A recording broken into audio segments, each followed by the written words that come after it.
Hi, welcome to another video on Thrive in Recovery. My name's Ryan. I'm a recovering addict and life coach with the goal to help as many recovering addicts as I can empower themselves, get their lives back, and create the life that they desire.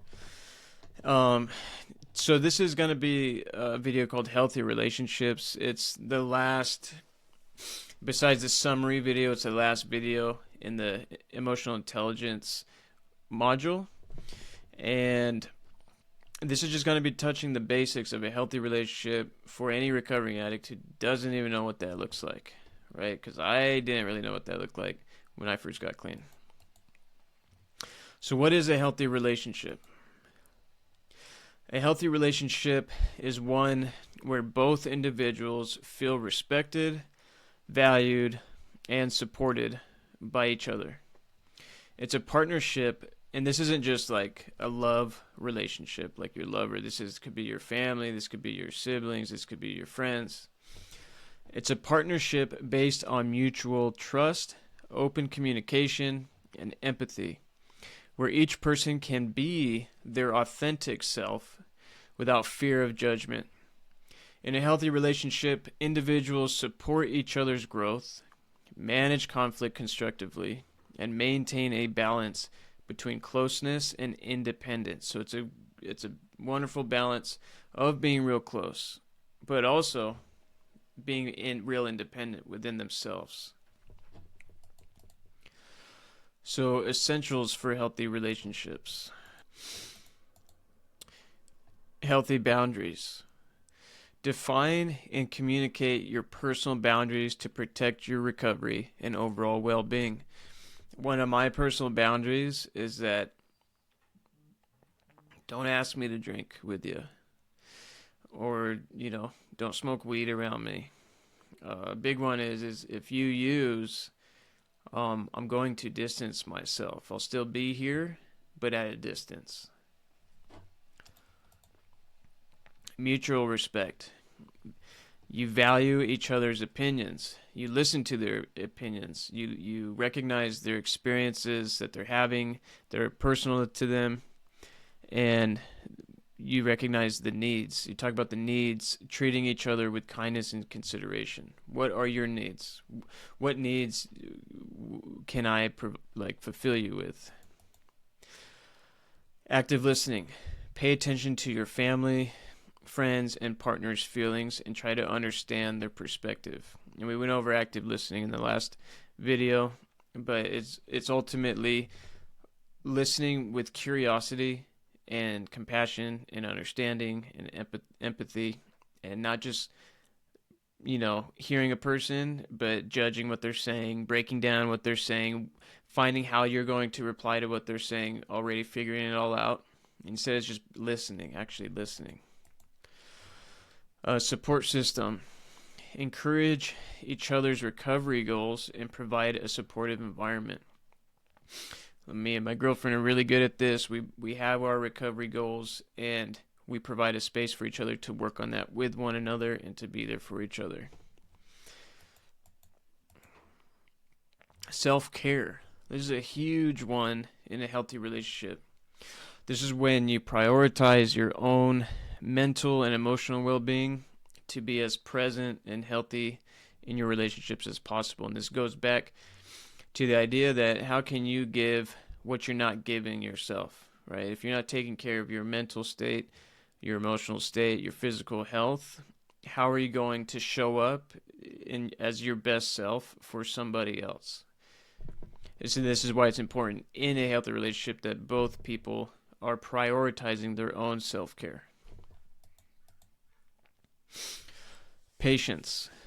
Understand that building healthy relationships takes time, especially in recovery. Be patient with yourself and with the other party. So that's a big one. Be patient with someone else, right? Is easier than being patient with yourself sometimes. We're really hard on ourselves. We're our hardest critic, our worst critic. And we got to remember that we need to be compassionate with ourselves, that growth takes time, healthy relationships take time, and that you can do it in time, but be patient with yourself. Shared values. Find common ground and activities that you can enjoy together, fostering a positive connection. Learn about what values you guys have in common, what values you guys don't have in common, and then take the ones you do have in common and make that a big part of your relationship, as far as like activities that you like to do, similar things. um, this will foster a positive connection. So how to start rebuilding damaged relationships: acknowledging past mistakes and making amends, bringing to whoever you're trying to build this whoever you're trying to build this damaged relationship back to a healthy relationship with.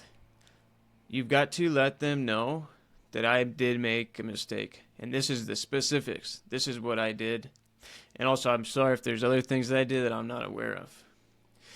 And making amends, but it isn't just your amends isn't just vocally. The most powerful amends is a living amends, which is you, through your actions, showing that you've changed and that you're trying to work on yourself and make a better life for yourself and a better relationship with them. And this takes time. So understand that rebuilding trust takes time, and that time is unknown. And that time is kind of up to the other person. If they want to rebuild with you, they may not even want to. And that's okay. That's on them. That's their side of the street, not ours. Demonstrate change through consistent behavior. And I just talked about this. If you only talk a big game, then that will go noticed, because people are observing your actions and what you're saying, and they're trying to see if they align. And then also consider professional help like family therapy in situations where they're just not listening to you, they can't get through to you, and maybe you're living with them and you kind of need to have some kind of healthy relationship in order to thrive in your environment and create a healthy environment for yourself, and you don't have many other options, you can't really go anywhere. This is when therapy comes in, professional therapist comes in. Here's more on when to consider professional help, like therapy, family therapy. Frequent miscommunication or conflict. If communication consistently leads to misunderstandings, tension, or arguments, family therapy can provide strategies for healthier interactions. Estrangement or emotional distance. When family members have grown emotionally distant or disconnected, therapy can bridge gaps and rebuild trust. Impact of major life changes or trauma. Events like addiction, recovery, illness, or significant life transitions that strain relationships are strong indicators that professional guidance could be beneficial. So, really consider these things. And one thing you also need to do is recognize when it's healthier for you to let go of certain relationships. Consistent negativity and emotional drain. If a relationship consistently leaves you feeling drained, anxious, or unhappy, it may be impacting your well-being way more than it's supporting it. If there's a lack of mutual respect or support, healthy relationships involve mutual respect and encouragement. If the relationship is one-sided or undermines your self-worth, it may not be beneficial to keep. Hindrance to your personal growth. If the relationship discourages you from pursuing your goals, values, or personal growth, letting go can create space for healthier, more supportive connections. If they're not encouraging you to grow, if they're not supporting your growth with at least just saying like good job or I'm here to support you, or not giving you the time to work on yourself or anything like that, letting go will help create a space that's healthier for you. It's not really healthy for you if someone doesn't support your growth and actually discourages you from pursuing your goals, telling you your goals are stupid, your goals are unachievable, all that kind of stuff. And I know this is kind of like obvious stuff, but this happens in our daily life pretty oftenly, and we kind of just overlook it and just say this is how it is, you know. Nurturing new connections. Tips for building relationships that support your recovery. So here's just a few tips for building relationships that support your recovery. And feel free to write these down if you want. Seek out like-minded individuals. Connect with people who share similar recovery goals or values, as they're more likely to understand and encourage your journey. So the more you surround yourself with people who are like-minded, the more moral support, the more communal support you'll get.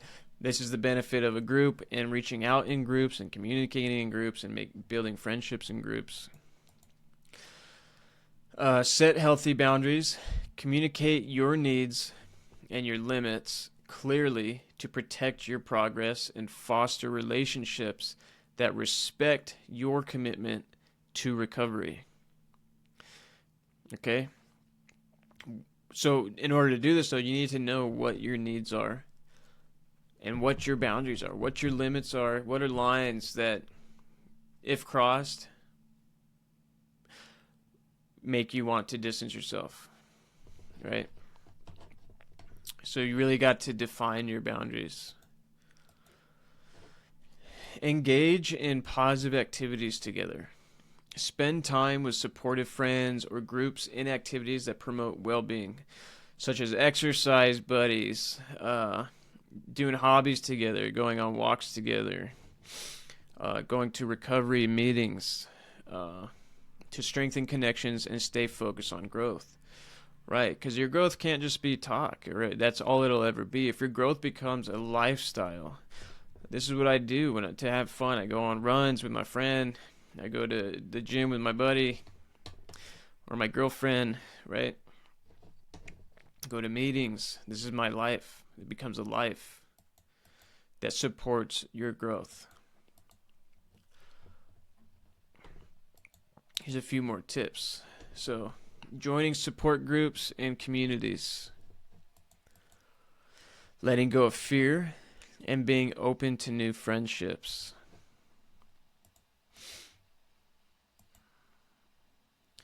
Here are some benefits of being open about your core values from the start.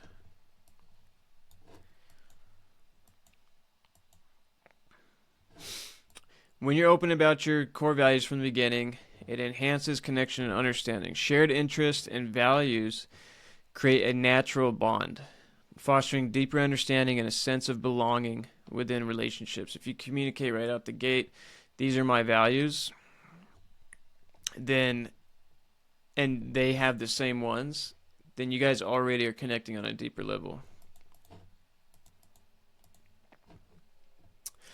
Strengthens commitment and trust. When people align in core values, it builds trust and commitment, making it easier to navigate challenges and remain supportive of each other.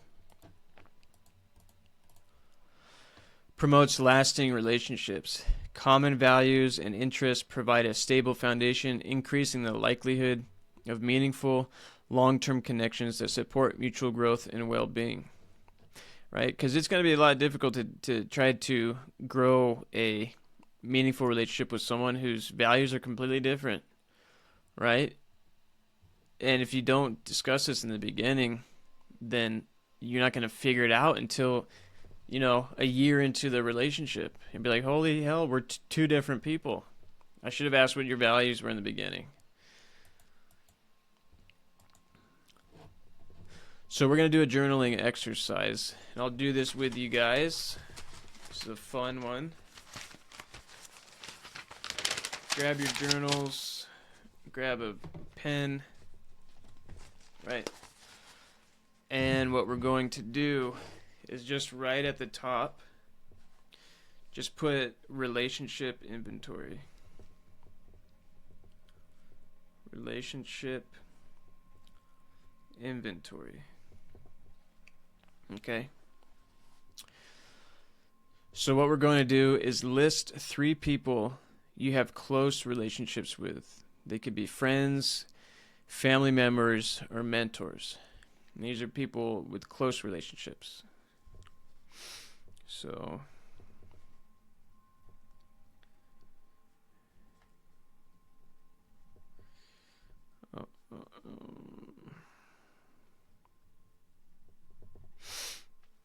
okay. So easy enough, right? Now we're going to, next to each person's name, we're going to rank them, right? So we're going to rate the relationship on a scale of 1 to 5 in 3 areas, I believe. So first one is trust. So can I rely on this person to be honest and dependable? So I would put a T for trust next to the number.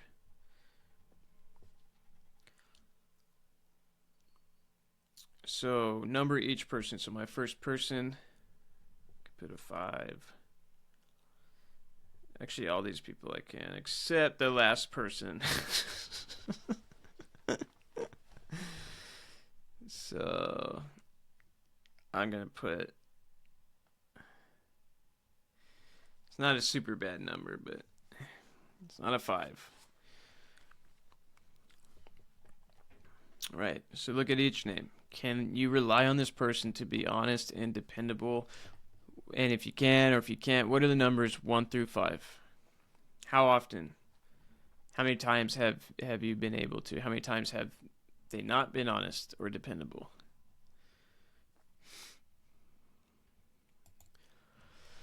So now we're going to do communication. So next to your last number, put a comma, and then put C for communication, and then do the same thing 1 through 5.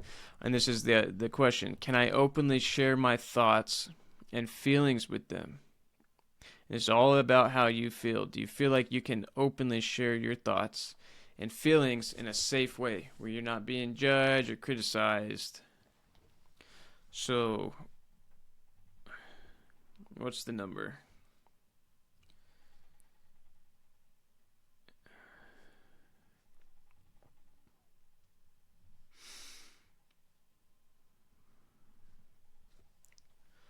Just for those 3. Right? And this is fairly simple. Like it's coming to me fairly quick. It may not come to you fairly quick, but I feel like it might, because this is really just your perspective and your personal experience. So there's no wrong number here. This is how you feel. And the last one, we're going to put an S for support. Does this person encourage my growth and respect my recovery journey? So put your number 1 through 5 next to each one of these. S with your number. So